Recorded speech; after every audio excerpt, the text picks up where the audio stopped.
welcome to my channel. I am Beck, and today I'm going to be doing a recap of my August. Let's line up some sound, baby. There is a project that I started in February in which I painted this disc black that I was planning to hang on my wall, and I did hang it on my wall just as a black void because I didn't know what to paint on it. And it was only just in August that I got around to actually putting a nice floral design onto this disc. And after staring at this like to-do, it's not even a list, it's just like a little thing that I looked at every day because it was hanging on my bedroom wall, covering up a nail basically. The point of the disc is to cover a nail that's in the wall that I didn't want to remove because it's one of the few nails I have in my wall that can actually hold significant weight if it needs to.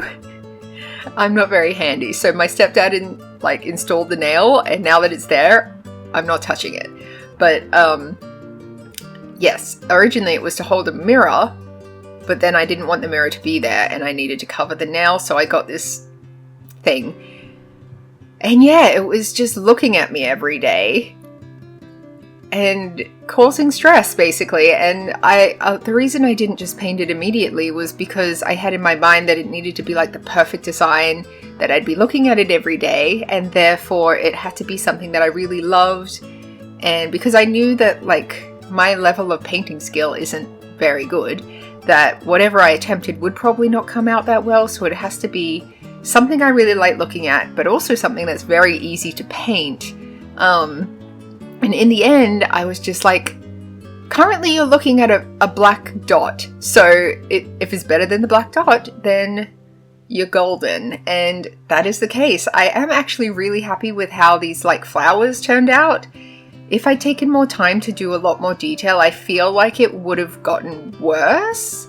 There is a point where like, yes, with a lot of paintings, the more detail you add, the like more realistic it becomes. But with me, I get a thing of like the more detail I add, the more amateur it starts to look because I'm not doing it properly and I don't really know what I'm doing. So that basically, I'm happy with how it looks now. I might end up just painting over the whole thing and just doing something else completely. But for now, it is a tick that I don't have to do anymore, and I can look at it on my bedroom wall without stressing out. So go me. Yeah. I've also made a point of documenting the occasions when I'm just relaxing on the sofa with one of my cats. Like recently Panda was with me while I was scrolling on Pinterest. I find it really relaxing. It's kind of my happy place. And I feel like people don't document the boring parts of their lives enough. Like, it makes me happy. That's what I like to do. So why not document it when it's happening? Maybe my happy place will change as the years progress, and I'll be able to look back on this video and be like, oh yeah, good times. Oh, back when I was a young girl of 37.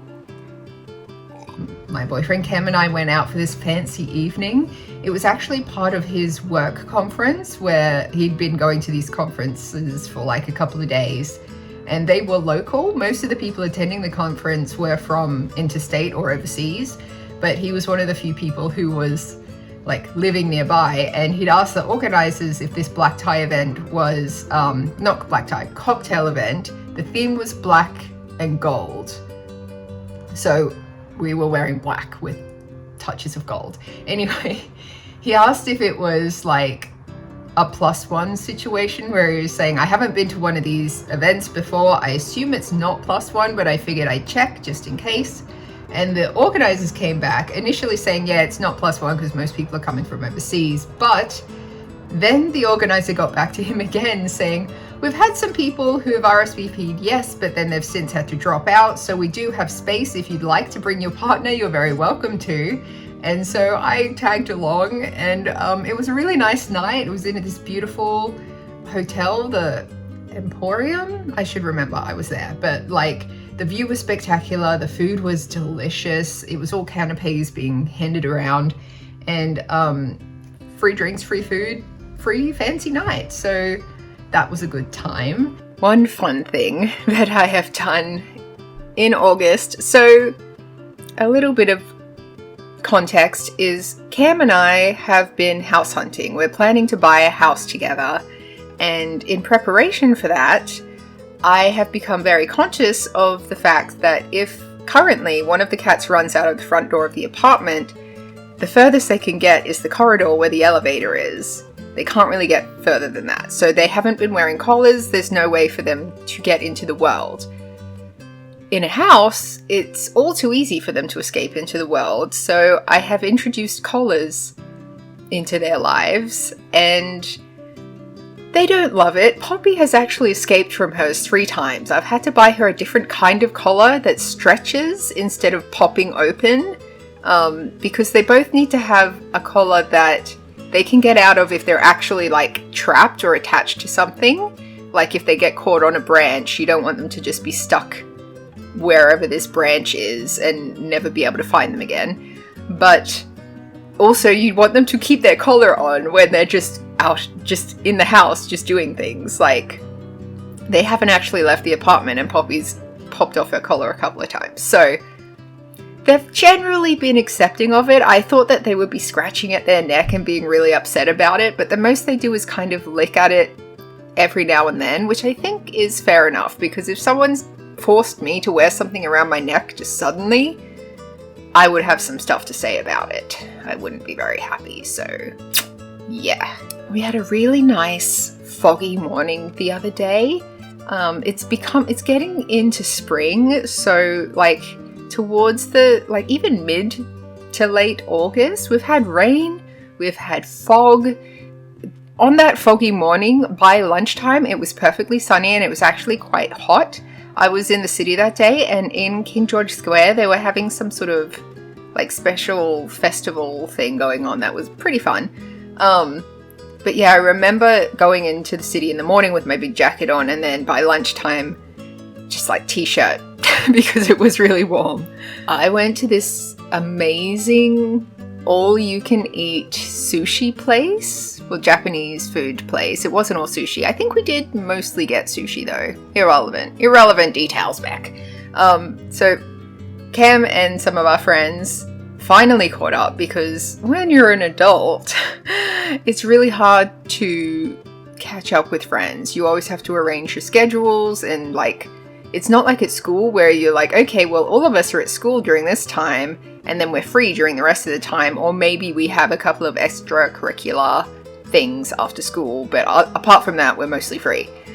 This is a case of like, some of us work weekends, some of us work late nights, some of us work the office hours, and just like sometimes we're really tired and we don't feel like doing stuff. It's this guy. But we managed to catch up with some friends, and the food there was so amazing. We'll have to go back sometime. That's another thing. We are always like, oh yeah, we'll have to do this again sometime, and then we don't do it for like another year. But it's a legitimate, like, I actually do want to go back sometime. I just don't know when, so we'll see. One of the things that's going to severely impact socializing at all in the months to come is the house hunting thing. So Cam and I, one of the weekends, we did like back-to-back viewings of houses. So like on the real estate website, they show when open inspections will be, and we looked at like what was going to be on like Saturday, and lined it up so that we could just go boom, boom, boom, boom, boom, look at a bunch of houses in one day. And it was a good experience. It was very eye-opening. There were a lot of people looking at all of the houses that, like, some of the houses were not very good, and they were still asking a lot of money for them, and there was a lot of interest. And then there were some houses that were like really schmick, and even though their property reports for them say they should be within our budget, it turns out that they were absolutely not in our budget.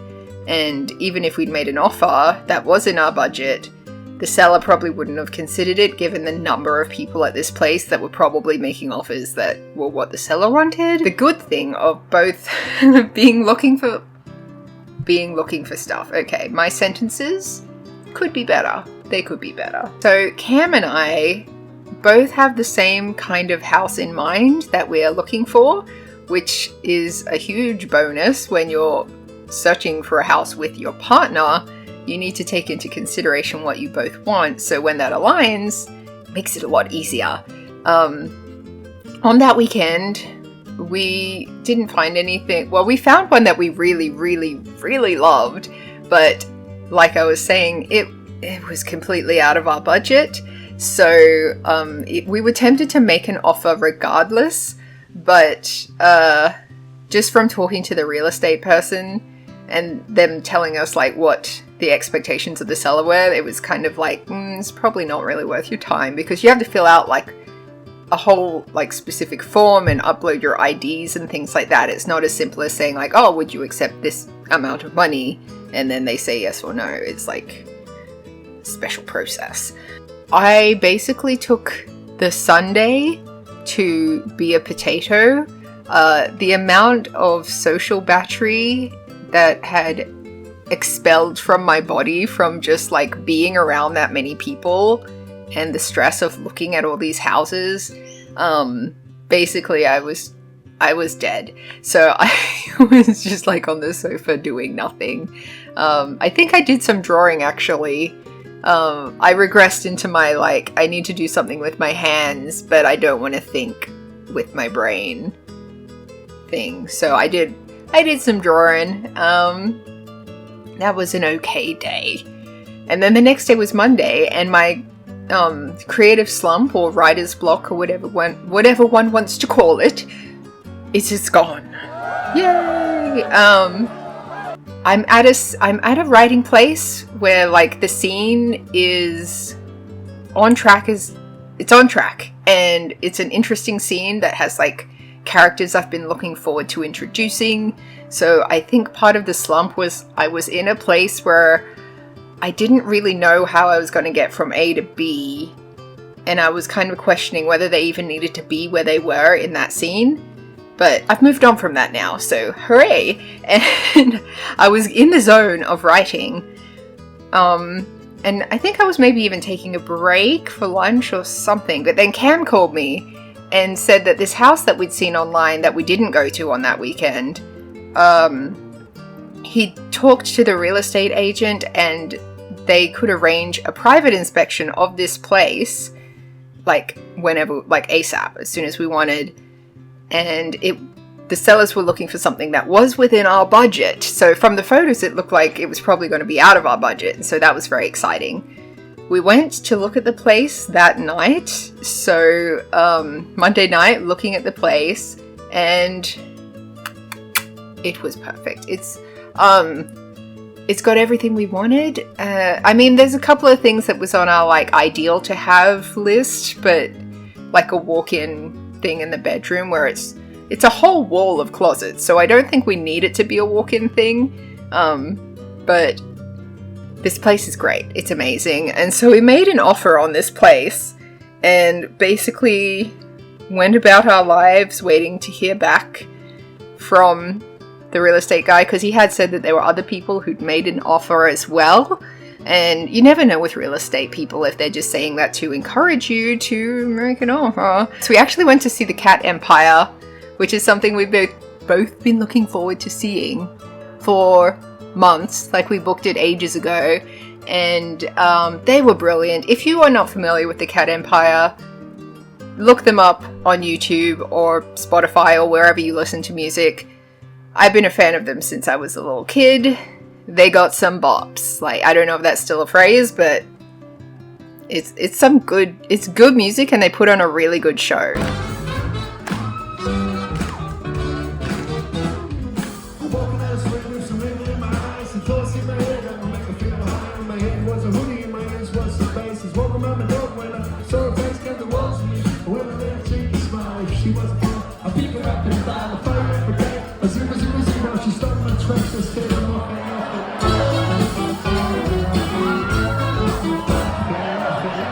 So highly recommend, look them up.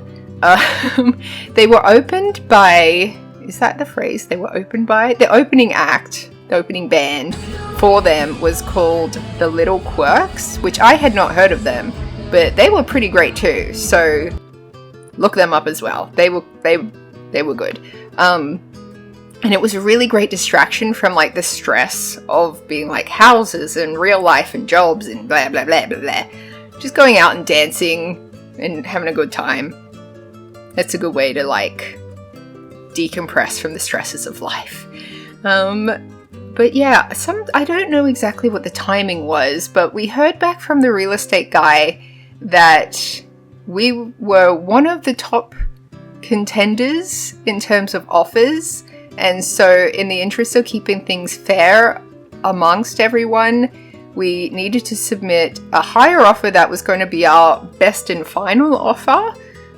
One of the contributing factors, I think, was that we weren't contingent on having to sell a house in order to get the financing to buy this house, which means our offer was going to also include a faster turnaround time for the contract. So I think that was maybe one of the reasons that the sellers liked us.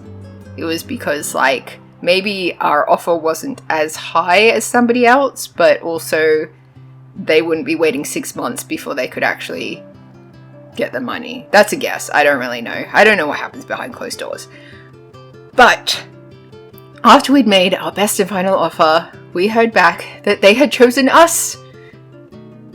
And that is when things got real. Like, it's real. It feels very real when you're making the offer to be like, yes, we would like to buy this house, please. And it's very surreal because it's the thing of like, I've been to this house once, and if you don't make an offer straight away, you can miss out. But also it's like, well, if we make the offer and then they reject us, then that's just not our house and we'll just have to keep looking. But when they accepted the offer, then it's like, okay, this is your house. Now you have to do all of the like red tape adulty things where like our initial reaction was both like, I need an adult. I don't know what the fuck I'm doing. Sorry if I blew out the microphone just then. It's I can see the lines of the recording of my voice and they went pretty high. So I'll try and turn that down a little bit when I'm editing. But basically it was amazing news, but it's also terrifying news because it represents a pretty significant change in both of our lives and like a huge adult step thing. Like, it's a pretty big deal. And yeah, I'm currently in the process of like getting to that stuff. So we have the mortgage broker, we have the conveyancer, we've had the building and pest inspections. Right now it's what is it called? There's special phrases for everything. Unconditional. The contract is gone unconditional, which is a good thing for us. It means that the sellers can't just pull out for no reason. Although I guess it also means we can't just pull out for no reason, but we don't want to pull out because we're already planning to buy furniture and stuff for this house that we're going to move into at the end of the month. So in the upcoming months, I'm going to be pretty busy. I'm very much looking forward to like decorating the place. Not so much looking forward to how much money is going to be spent. But, you know, it doesn't all have to happen at once. So part of it is making a list of like what we want to do with the place eventually, and then refining that list into like what needs to happen immediately. So things that we need immediately would be like a bed. I'm keeping this apartment to be a furnished rental, which would make me a landlord, which is another thing where I don't know how to do that. And I don't want to be a bad landlord, but I'd be using like an agent intermediary because I'm afraid of people. But like a lot of the furniture is going to be staying here, so we need to sort of decide what furniture is going to go and what's staying and what we need to buy. Things like that. But stuff like what I want to do in the garden, because I've never had a garden before. I would like to grow pretty flowers, and have it be like attract butterflies or whatever. Like, nah, I'm going to do all the cliche basic biatch stuff of like, I want a herb garden. I'll update. I'll show you what I'm doing. Probably you'll see me trying a lot of stuff and failing. And of course, because I'm an adult, one of the first things that I did was I built the house in my Sims. So now my little Sim Beck and my little Sim Cam and little Sim Poppy and Panda are living in the house that we are about to move into. So I'm an adult. That's all I got to say. Thank you for watching until the end, and if you did, I appreciate you. And have you ever bought a house before? It's stressful, right? Like, what? Give me your advice and comment with a key emoji or whatever emoji tickles your pickle, because, like, I like to see that stuff. Yeah, give me advice. I don't know what I'm doing. Okay. That's all. Bye.